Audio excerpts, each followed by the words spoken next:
That was a pretty good introduction, wasn't it? That you heard of me? Yeah? Pretty impressive, right? Now, honestly, raise your hand if you've ever heard of me. That's what I thought. A few of you, good. That's okay.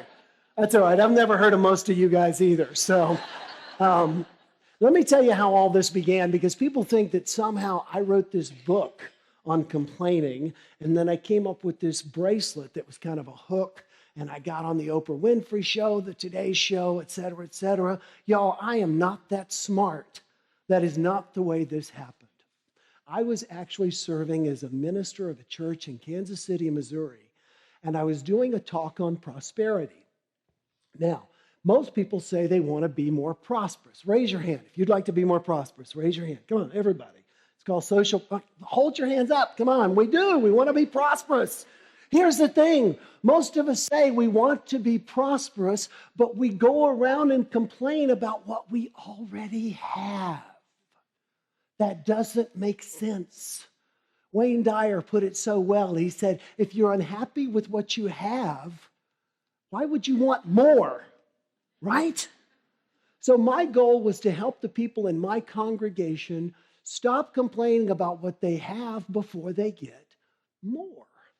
So I did this talk one Sunday morning, and I wanted people to try and go 21 consecutive days without complaining. Now, why 21 days? Scientists believe that if you can do a behavior and get a benefit for doing it for 21 consecutive days, that at the end of that time, it will become habitual for you. It'll be automatic. So I wrote my sermon, came up with this idea, and but then I went to take a shower after I wrote my sermon, and I thought to myself, how are you going to know what day you're on? I mean, you start and then you complain, you're on day one, again, you're starting over, and then how do you know, right? And then I had this, for lack of a better word, a vision. I saw in my mind the Livestrong bracelets. You know what I mean? The yellow Livestrong bracelets. And so I called the church secretary and I said, let's give out some rubber bracelets. And she said, what color? And I said, I don't know, purple's a spiritual color, I think. Let's do that. And so we handed out 250 of these bracelets. And I told everybody, listen, I'm going to continue this series on prosperity, but we're going to work together and all stop complaining now. So you put the bracelet on your wrist. Every time you catch yourself complaining, you take it off one wrist and you move it to the other wrist. It's a mindfulness exercise. The average person complains 15 to 30 times a day and has no awareness they're doing it. Complaining's like bad breath. You notice it when it comes out of somebody else's mouth, but not so much when it comes out of your own. And the purpose of the complaint-free bracelet was just to make people aware of how often we complain, 15 to 30 times a day. So we handed out these bracelets that Sunday morning, and then I went back to what they call the hug line. That's a chance for everybody to come give the minister a little hug at the end of the service. You know what I'm talking about, right? Yeah. Well, the thing is, as I'm standing there hugging people, they're leaning into my ear going, I need some bracelets for my kids. I need bracelets for my chiropractic office. I need bracelets for my Cub Scout troop. I need bracelets for my third grade class. I need bracelets.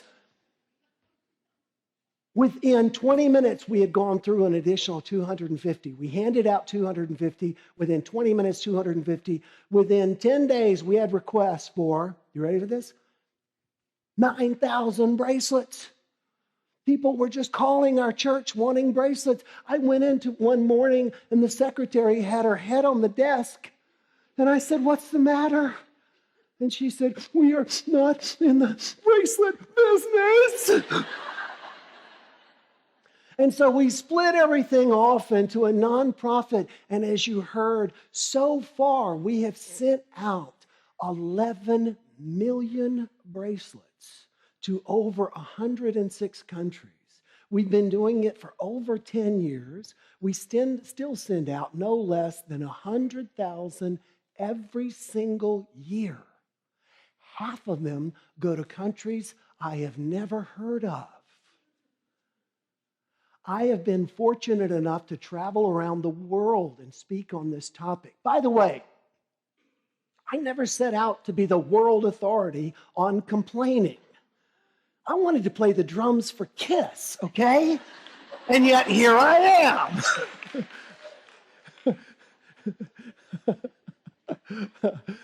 I never wanted to do this, but it sort of took over me. It changed my life. I'm very fortunate in that next month I will be doing my first TED Talk in Kiev, and then I'm going to speak in Prague and then Paris.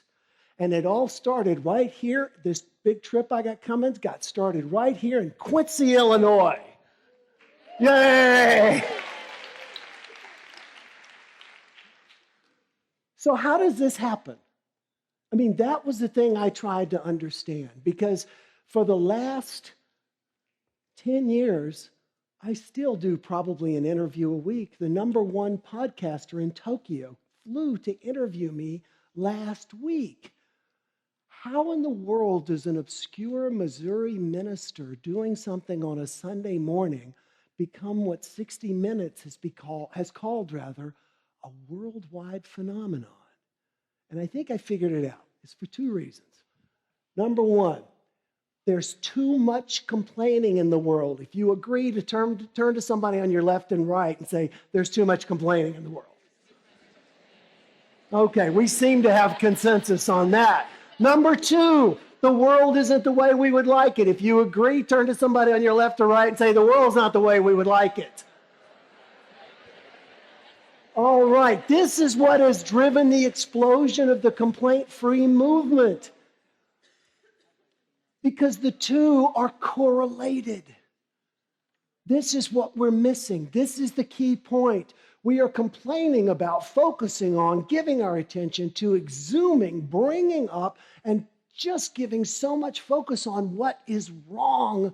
We are perpetuating what is wrong. We just keep living out what is wrong. It's so funny because when I handed out these bracelets and everything, my life was going to go on in other directions. I didn't plan to start doing this, but then people started writing me and asking me questions like, what is a complaint? If I do this and complain, and I complain, is it still a complaint? Can I talk to my therapist? That was one that people used to ask a lot. So I started doing all of this research, and for more than a decade, I have read every book. I found 12 on complaining. I've written 2 of them. I'm mentioned in 4, so I think that makes me the expert.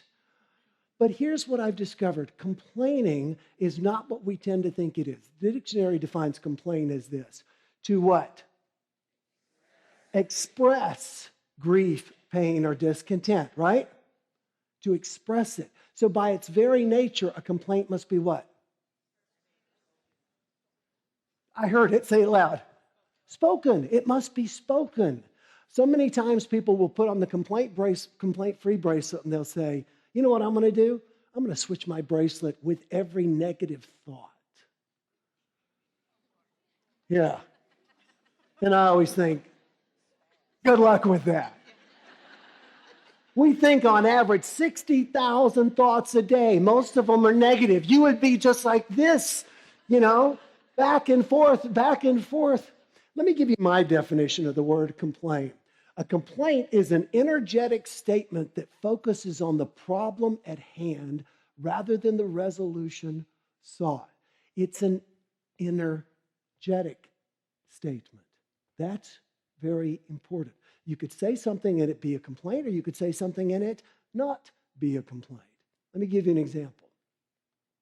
This morning, when I got up to come here, it was raining. And so I got an umbrella and I went to the car and I came in.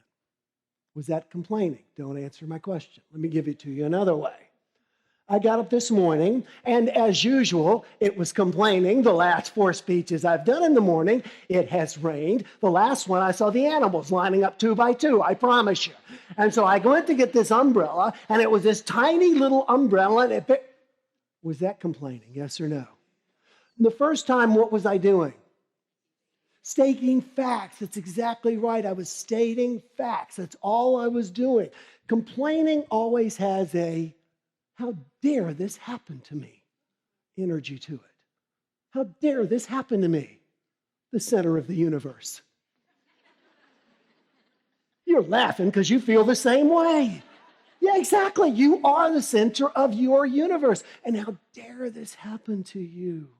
One of the important things that I like to get across to corporations and organizations around the world when I work with them is that it is not complaining to speak directly and only to the person who can resolve your issue. Most people, it's so funny, people will say, well, you just want people to shut up and suck up whatever life sends their way. No, I don't. You want people to be a doormat? No, I don't. Most people already are doormats.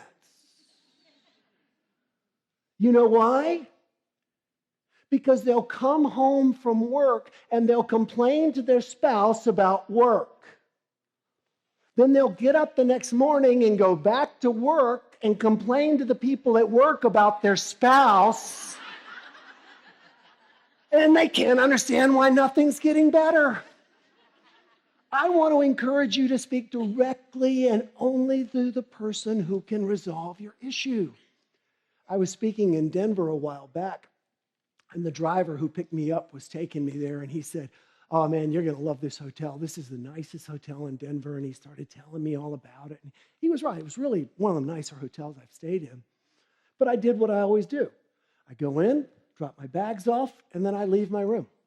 Because one of the great things about what I get to do is I get to see the world. And so I don't want to stay in a hotel room. I want to walk around. I want to feel the energy of the town or the city. I want to go out. So I did that, and then I came back to my room and changed clothes and went to the gym, and then I came back and had dinner. So the point I'm trying to make is I was in and out of the room a whole bunch, right? So about 10 o'clock, I go back, and I'm going to do an early morning presentation for like 400 executives. And so I always go to bed early, so I'm in bed. It's about 10 o'clock, and I hear this noise coming from the other side of the wall in the hotel. And the noise goes, boom, squeak, boom, squeak, boom, squeak, boom, squeak, boom, squeak, boom, squeak, boom, squeak, boom, squeak.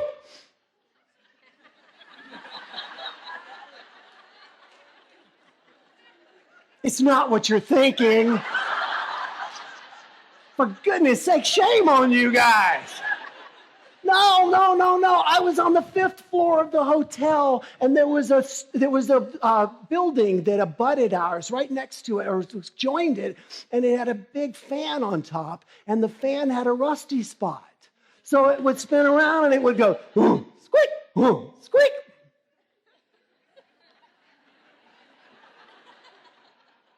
So what does the no complaining guy do in a situation like this, right? I went downstairs and I spoke directly and only to the people at the front desk. I told them about the situation. I said I had to go do this speech. I need to get a good night's sleep. They moved me into the coolest room I've ever seen. It was 2 stories in this hotel. I had a stairway. I didn't want to leave. It was so awesome, and all because I spoke directly and only to the person who could resolve it. Now, I have to be honest, because Roy, on the fact that he was a complainer, you're looking at the biggest complainer on the planet right here, myself. And I can tell you that in the past, I would have handled that real different. I would have called my mother. You're laughing because you do the same thing. Can you believe this? Finest hotel in Denver. I'll show them. I'll stay in the room. And that's what we do. We stay in relationships, we stay in jobs, we stay in situations, we stay in all kinds of things that we're not happy with, that we complain about all the time, and yet we don't speak to the person who can change it. Eckhart Tolle, in his wonderful book, A New Earth, says, complaining is not to be confused with informing someone of a mistake or deficiency so that it can be put right. And to refrain from complaining doesn't necessarily mean putting up with bad quality or behavior. There is no ego in telling the waiter your soup is cold and needs to be heated up if you stick to the facts, which are always, facts are always neutral. How dare you serve me cold soup? That's complaining. Now, I'm originally from Columbia, South Carolina. And growing up in the South, as I did, you are taught that the most important thing for a Southerner is to be hospitable. There is nothing more important than being hospitable to everybody. My mother used to tell me that. And so I would watch my mother, and I realized that it is possible to be hospitable to everybody. Just don't tell anybody the truth. There you go. I can't tell you, every Sunday we would go to church, and then we would go out to lunch, and invariably the waiter would come over and look at my mom, and the waiter would say, "How's your meal?" And my mom always said the same thing. "It's just fine. It's just fine." And as soon as the waiter would walk away, my mother would look at me and say, "I ordered my tea sweet. This is unsweet."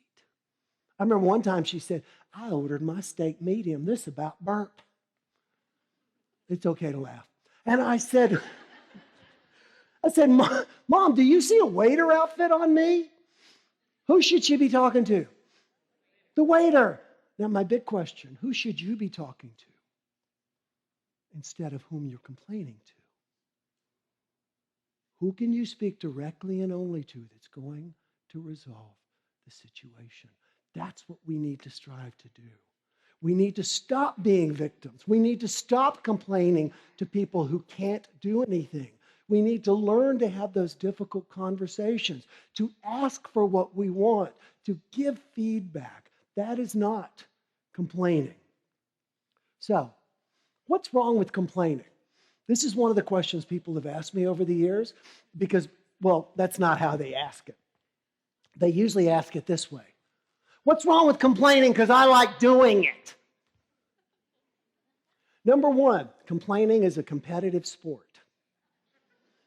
I have realized that when you get two people together and one person complains, the next person will try and out-complain that person every single time. This is why complaining will spread through your teacher's lounge, will spread through your business. It just spreads. If you've got somebody who comes in and they're walking, just got a little bit of a limp, and so you say, "What's the matter?" "Oh, gosh, honestly, I got up in the middle of the night to go to the restroom and I stubbed my toe. I think it's broken. The nails turned black." Now, when you say that, somebody else is going to go, "I got up to go to the restroom in the middle of the night a while back, and I hit my toe and ended up spraining my ankle. I was on crutches for 6 weeks." Somebody hears that and says, "I have an uncle. Got up in the middle of the night, went to go to the restroom, stubbed his toe, fell down, hit his head, and died."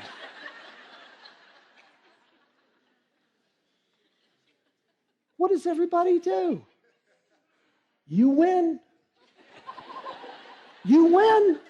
Complaining always goes in higher degrees of severity. If somebody comes out and says, "My uncle stubbed his toe and fell down and died," and then you said, "Well, I stubbed my toe and I think the nail's going to fall off," people will look at you like, "Don't you know how complaining works?"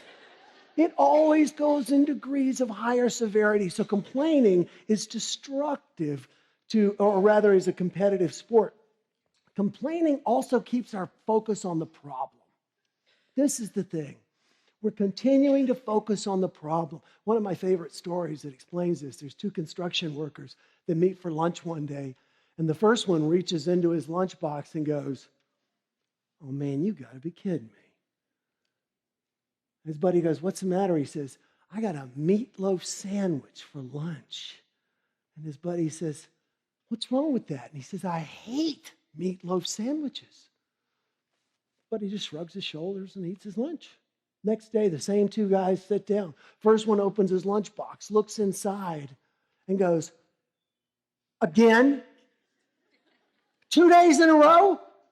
I get another meatloaf sandwich? His buddy doesn't say anything. His buddy just...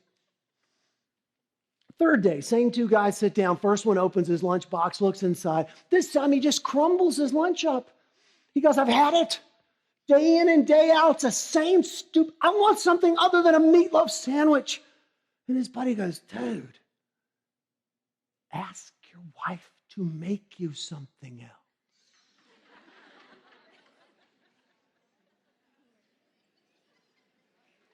And the first guy goes, I make my own lunch.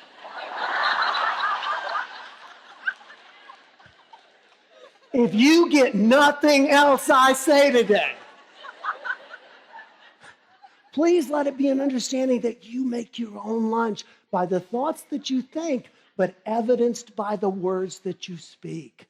So complaining is a competitive sport. Complaining keeps our focus on the problem. Complaining damages our health. There have been numerous studies that show that complaining people tend to have higher blood pressure, higher incidences of asthma.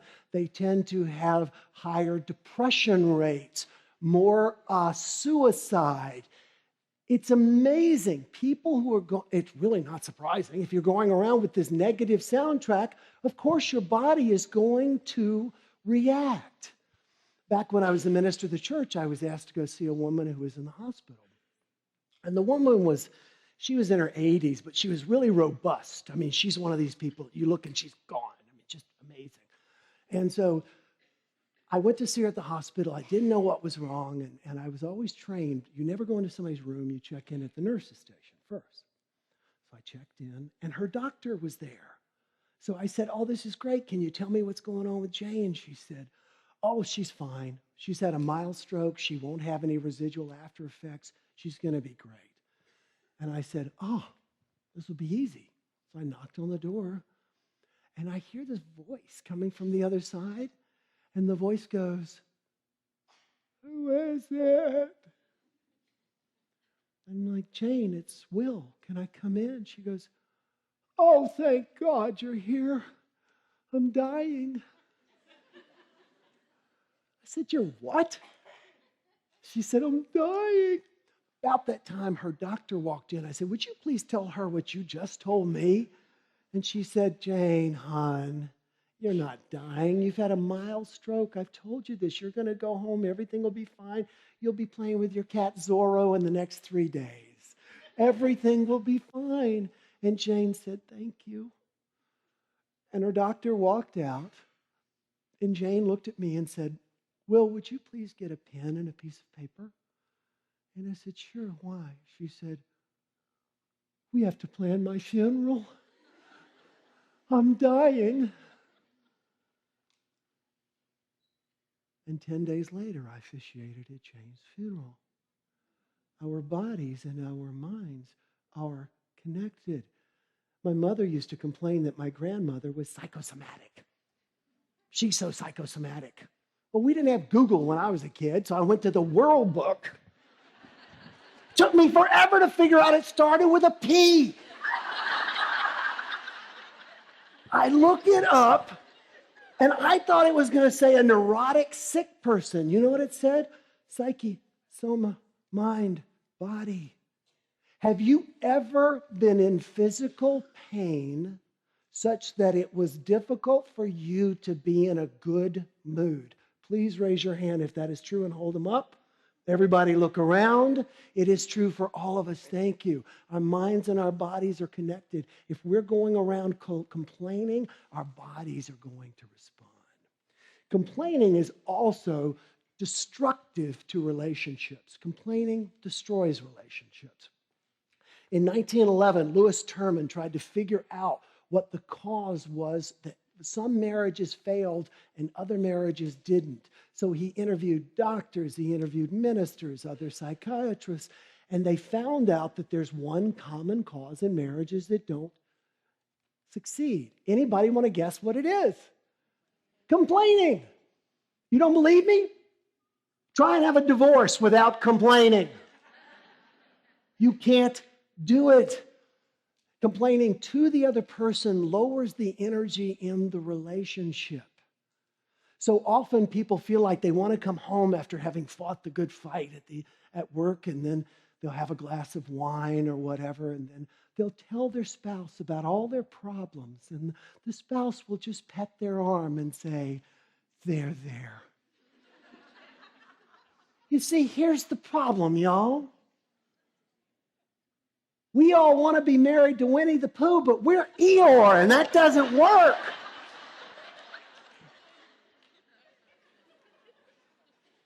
When you tell somebody that if you tell your kids, you always leave your socks on the floor, well, your kid hears that as a Jedi mind trick. I always leave my socks on the floor. And they do. When you complain to somebody, it drags the relationship down. It also defines the person that way in your mind. There's a group of women I know in Kansas City. They're still doing this after 10 years. They get together every Thursday night for group therapy. They go to a Mexican restaurant, drink lots of margaritas, and they complain about the men in their lives. And I finally pulled one of them aside one time and I said, "What's wrong with us guys?" And you know what she said? "All men are dogs. All men are dogs." Well, you know what? If you've just spent 2 hours complaining to your friends that all men are dogs, it is not surprising if you see Old Yeller and the Lazy Boy when you get home, because that's what you're looking for. That is what we're looking for. When we complain in relationships, we define people as being that way. Complaining also limits career success. 78% of U.S. employees waste 4.5 hours every week listening to coworkers complain. That costs a company with 20 employees $81,000 a year. But to me, the interesting statistic is that 1 out of every 10 people quit their jobs because of complaining coworkers. And let me tell you something, that's always your best people. Because truly great people, they don't want a job. They want a commitment. They want a career. They want a passion. They want to feel like they're making a difference. And good people don't sit around with a bunch of turkeys and scratch and complain all the time. Okay? So, if complaining has all these negative effects, you're probably wondering, as I was, why we do it. And people only complain for one of 5 reasons. And when you leave here today, you're going to know those 5 reasons. And you're also going to know what to say to people when they complain. Now, why am I doing this?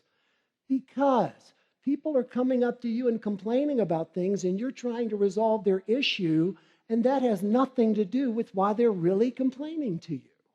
None at all. So I want you to understand the thing behind the thing. So I love acronyms, as many of you know.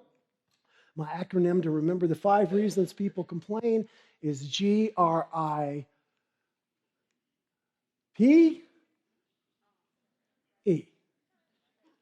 So because I want you to know this, and by the way, I really should have, this is something I should have said at the very beginning, and I'm sorry. This is like a disclaimer, and I should have said this, and that is that just by hearing me speak today, you're going to notice complaints like you never noticed. I mean, they were always there, but now you're really going to notice them? You're welcome. So I want you to know these, so I'm going to ask you repeatedly to tell me what they stand for. What does the G in GRIPE stand for? Get attention. Getting attention is a basic human need. It is not a want. It is not a desire. It is what lets us know that we are okay in the eyes of our children, our spouse, our students, our bosses. We need to get attention. It is a burning thing inside of people. I don't know how many of you saw it, but there was a TV show on a while back called Breaking Amish. Anybody see that? You know what I'm talking about? It was kind of cool. I wanted to watch it because I wrote a book and I interviewed on happiness, and I interviewed a very happy man who happens to be Amish. Well, in this particular TV show, a group of Amish students, a group of young Amish people, were asked, would you like to leave and maybe go see New York and see what the rest of the world looks like? And a handful of them said, yeah, we'd like to do that. And when they announced that they wanted to do that, everybody else said to them that the people would do something to them. Anybody who saw the show, what's the word? I heard it. I love it. I've told this story thousands of times and people always know it. Shunned. You're going to be shunned. Ooh. Shunned. Think about that. You're going to have the back turned on you by people who supposedly love you, care for you, are your primary source. Think about how damaging that is, that we need this attention, that getting attention is so important from other people. This is not only the first reason people complain, it is the number one reason people complain. People just simply want to get your attention and they can't figure out a way to do it. I've noticed this on elevators. You probably have too. We get on an elevator and we're by ourselves and we're fine, you know. We're totally cool. We're standing on the elevator doing whatever, looking at our phones, whatever. Somebody else gets on and then it's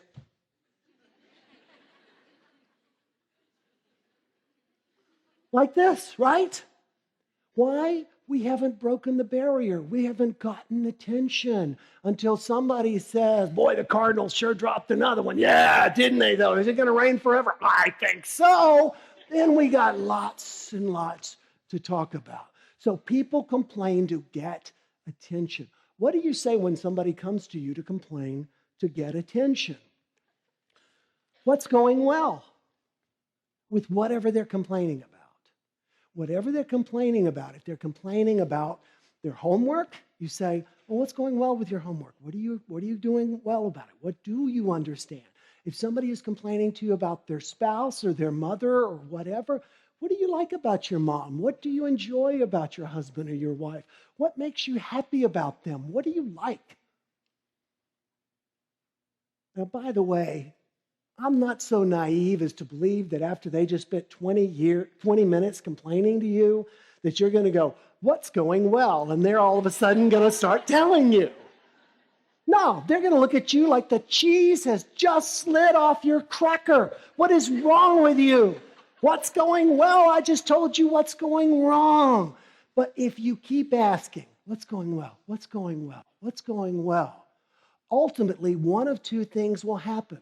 They'll either begin to tell you what's going well, or they'll stop talking to you. And either way, you win, okay? So tell me before I advance the slide, the G in gripe stands for? Get attention. Very good. Let's see if we can just go one slide here. There we go. The R stands for?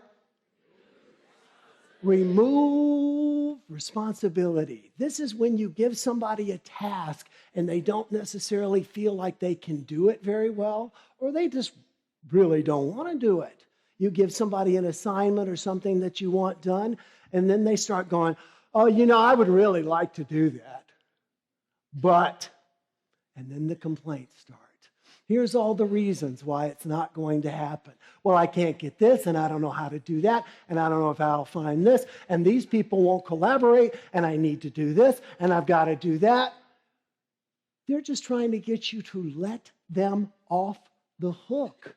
They're trying to let you remove them from responsibility. I remember one time I was flying from New York, or Kansas City to New York to speak, and we got on the plane, and it came time for the plane to leave, and we didn't leave. We didn't leave. So I'm just sitting there watching movies on my phone, and the flight attendant comes on, and she says, ladies and gentlemen, the FAA requires that all flight crews have a mandatory downtime.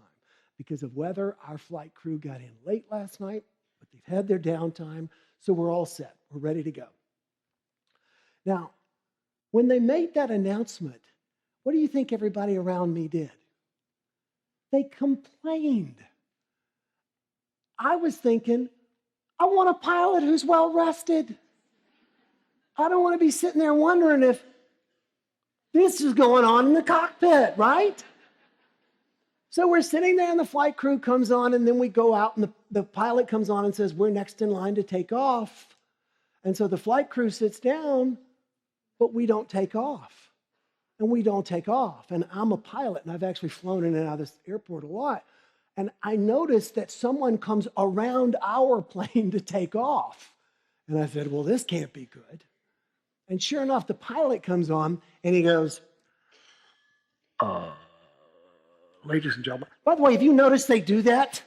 Do they teach them that in flight school? You have to be able to go into a microphone. Ladies and gentlemen, we've discovered a problem with one of the generators. We're going to go back, see if we can get it fixed, and we'll keep you informed. What do you think everybody around me did? What'd they do? They complained. You know what I thought? I'm glad they figured this out on the ground. So now we should have already landed in New York, and there was a guy sitting a couple of rows seats over from me. And I guess he wanted to let his wife or his girlfriend know what was going on. So this is what he said. Hey, it's me. No, as a matter of fact, we haven't taken off yet. Well, the flight crew got in late last night. FAA requires they have a mandatory downtime. And then they came on and we discovered a problem with the plane. I don't know, but I'll call you when I get there. Okay. I love you too. Okay, bye. Was he complaining, yes or no? What was he doing? Stating facts. The guy sitting right in front of me, I guess, heard this guy. This was his conversation. No, not even hello. I kid you not. No. Well, the pilot, better known as Sleeping Beauty, got in late last night. Then they discovered a problem with this piece of junk airplane. What's going to happen? I'm going to miss my connection. That's what's going to happen. Well, honey, this was my one chance to see the client. If I miss my connection, it's just not going to happen. Well, I guess we're not going to the Bahamas this year, are we? Look, I'll call you if I get there. Goodbye. Same question. Was that complaining, yes or no? Yeah, that was complaining. And the funny thing was the pilot comes back on. Anyway.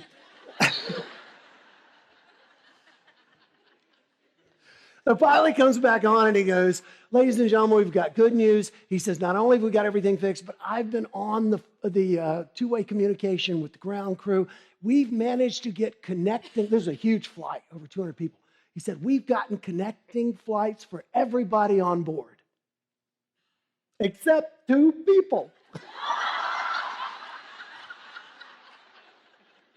And he calls out the names, and the guy in front of me grabs his rollerboard and storms off the plane, and I go, you make your own lunch. People complain to remove themselves from responsibility. I don't think this dude wanted to take his wife to the Bahamas. That's why he was doing this. People complain to remove themselves from responsibility. So what do you do when somebody's trying to wiggle off the hook by complaining? You want to put them right back on. So you ask them this question. Let me hear you say it. Exactly. If it were possible. What you've done is you've taken it from the practical and moved it to the theoretical. Instead of giving them a task to do, you've given them a fanciful idea.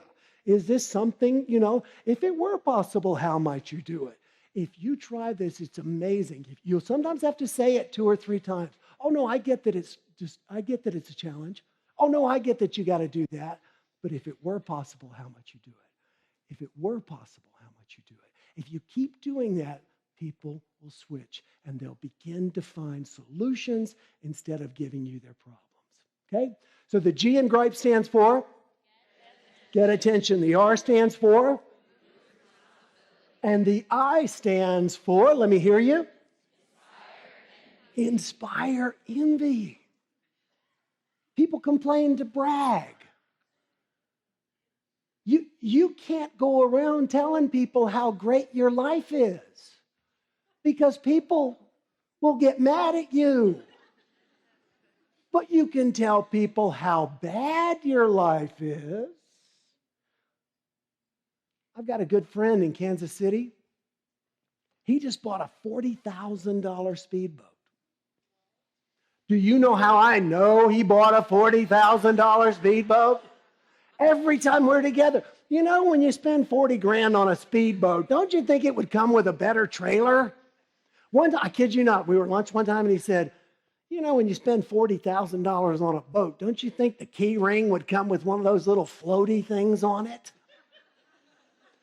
He is just trying to inspire envy. Why? He wants me to look up to him, but he can't brag. People complain to inspire envy. They also complain about people as a way of making themselves look better by comparison.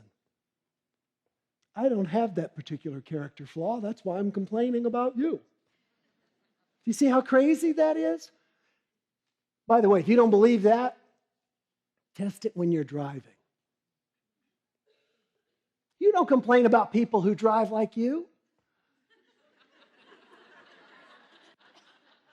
You complain about people who don't drive like you. My wife, one of the things I just love about my wife, Marty, is that because I travel so much, she's noticed that other couples, if one of the people travels a lot, if the person who stays at home eventually goes, why don't you just Uber to the airport? She says that's when the relationship just goes. So she always insists on taking me to the airport and picking me up, which is really sweet. Everybody. Oh. Problem is, we have two very different driving styles. You see, I drive just slow enough not to get a speeding ticket. Okay? I see a bunch of you nodding your head. Marty drives just fast enough not to get a parking ticket. She was taking me to the airport, and I was thinking, would you please speed up? Gum wrappers are passing us.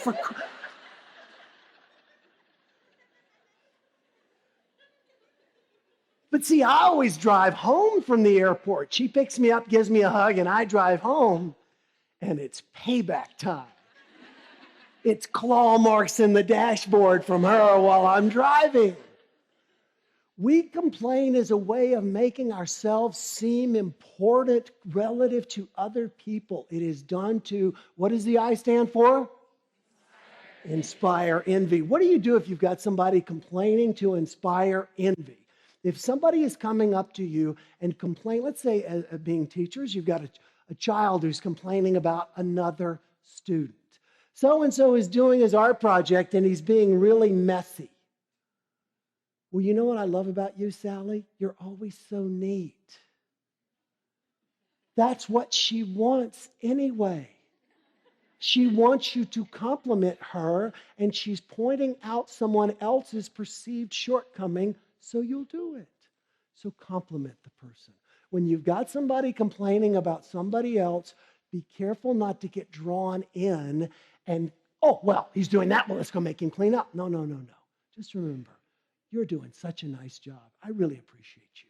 So what does the G in gripe stand for? Get attention. The R stands for? The I stands for? And the P stands for? Power. We see complaining used for power here in the United States about every 4 years. No, seriously. I mean, if you're an ardent supporter of one political party, if you've always voted for this political party and your parents and your friends and your kids do, is the other party so naive that they're going to run a negative ad and you're going to go, well, you know, I never thought of it that way before. I'm going to change parties. Of course not. What they're trying to do through negative campaigning is to disgust you so much with your own party that you don't vote. And they move one step closer to the White House. I was speaking in Washington, D.C., and I got off the plane. This was a few years ago. And I didn't have a driver. I took a super shuttle, which is a van that goes from hotel to hotel to hotel. So you might be sitting on the van for a little bit, but it's a nice little way to go. So I got off, got my bags, took them out to the driver, handed them to the driver. He puts the bags in the back of the van. He pulls open the door for me to get in. I go to climb in, and there's one problem. There's only one seat left on the van, and it's right next to a guy who is wearing a 3/4 length wool coat, matrix style, buttoned up to the neck. Now, that wouldn't seem so strange, except it was 90 degrees. He also had on wool gloves that went up to his elbows, and not one, but 2 ski masks. His face looked like a double-matted picture frame. Now, I had just left the airport where they told me the terrorist threat level was at orange. And now I'm supposed to get in the van next to the terrorist poster child. And to make matters worse, the dude keeps looking at me going, "What time is it?"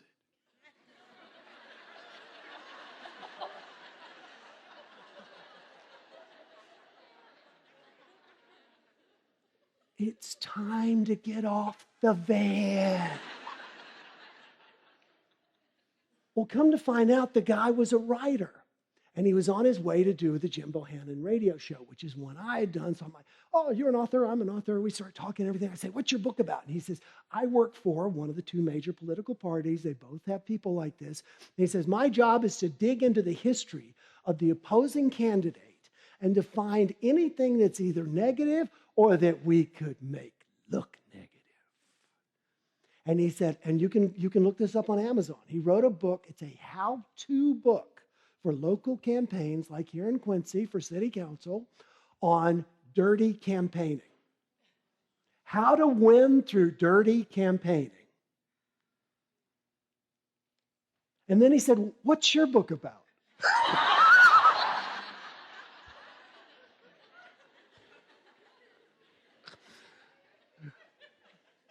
We didn't have a lot to talk about after I told him. But now, mind you, I'm looking at an upended clothes hamper with eyes, okay? I cannot see this guy. And so finally, because how warm did I tell you it was? 90 degrees. I said, "Man, aren't you hot?" He says, "I am dying." I said, "Why are you dressed like this?" At first, I thought he was a celebrity, trying to go incognito. And he said, "I used to live in D.C., and he said, I started developing this terrible asthma to where I would be convulsive with my asthma." He said, "I actually had to be hospitalized twice." He said, "I live in Florida, but if I come here, I can't breathe unless I dress like this." And you know what I thought? Your job is to foul the airwaves, and you can't breathe. Buddy, you make your own lunch. You make your own lunch. People complain at work for power. They complain in families for power. I was one of 3 boys growing up. We all ended up with the same hairstyle. When we get together, it's like the Blue Man Group on vacation. Do you know I'm talking about, the Blue Man Group? Do you know why there are 3 blue men and not 4 or 2? Because 3 is the perfect number for one person to always feel left out.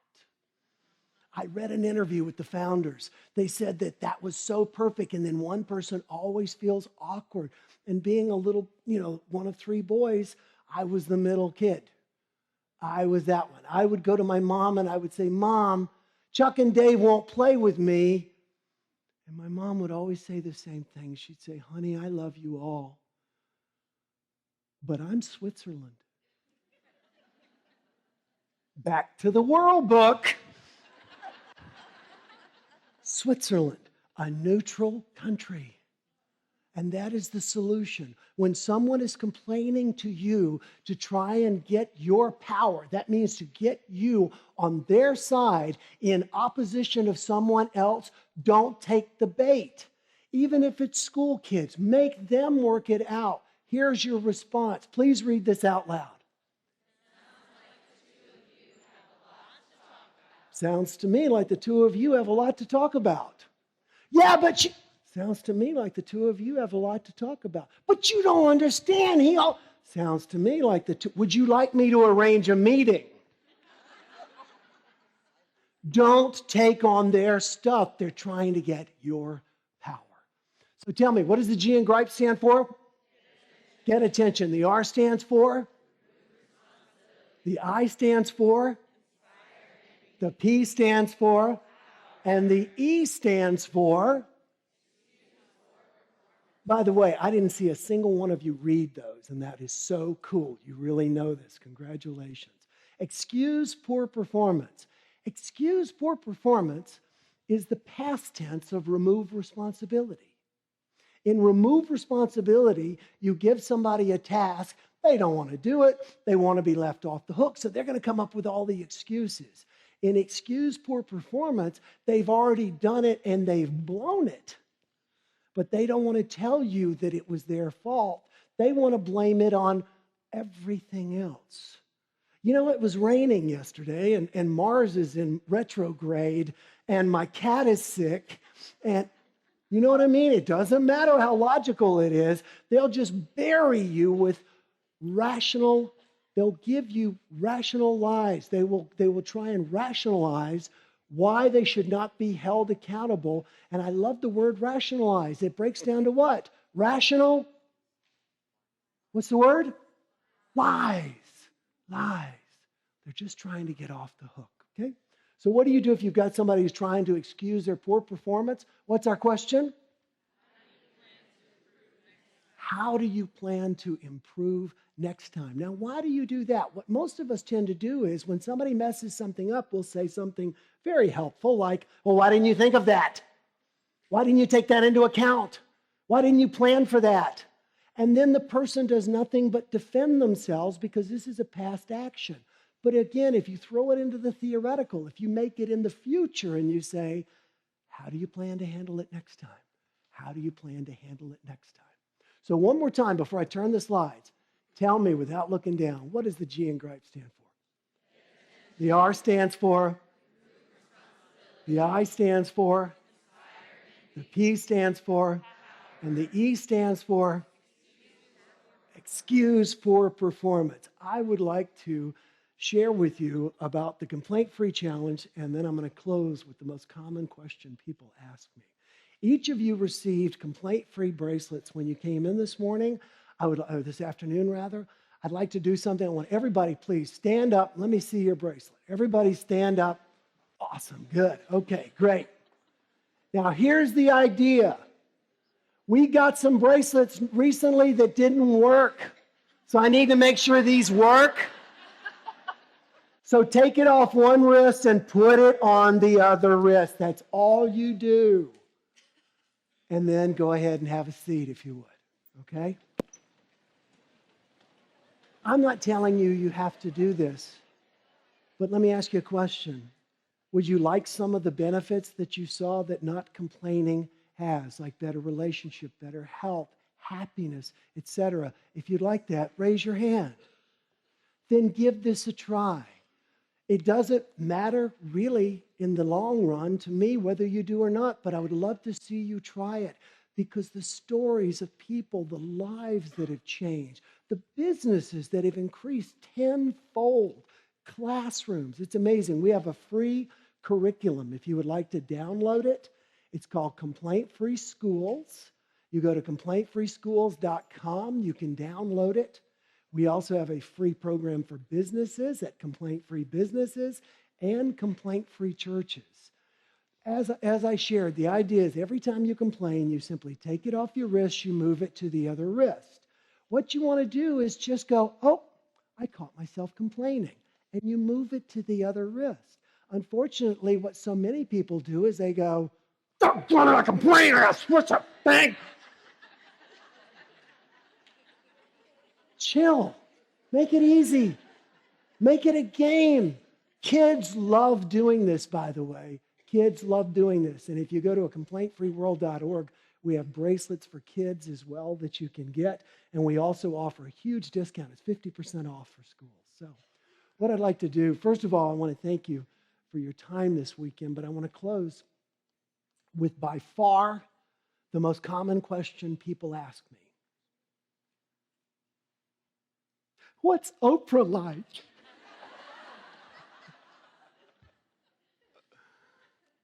She's the same on camera as she is off. She's fun, she's funny, she's just a really cool person in my experience with her. It was really great. What I found really interesting, though, was as soon as I finished doing my segment with Oprah, she leaned over and she said, you know, Pastor Will, which is what she calls me, Pastor Will, she says, I have nothing to complain about.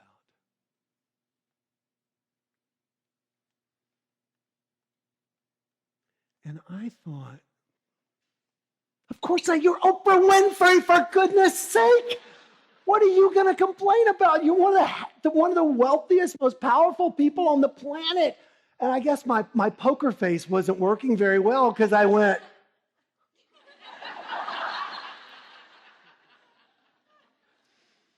and then she said, you know, it's not that I have everything that I have, and that's why I don't complain. Oprah said, I don't complain, and that's why I have everything that I have. You see, Oprah gets that she makes her own lunch. And so do you. So make a decision right now to make that lunch with intention. To not complain about what's going on, but to begin to look at what's going well. And to make that your driving force. And make a magnificent buffet and share it with the world. Will you do that? Thank you so much for your time. Thank you.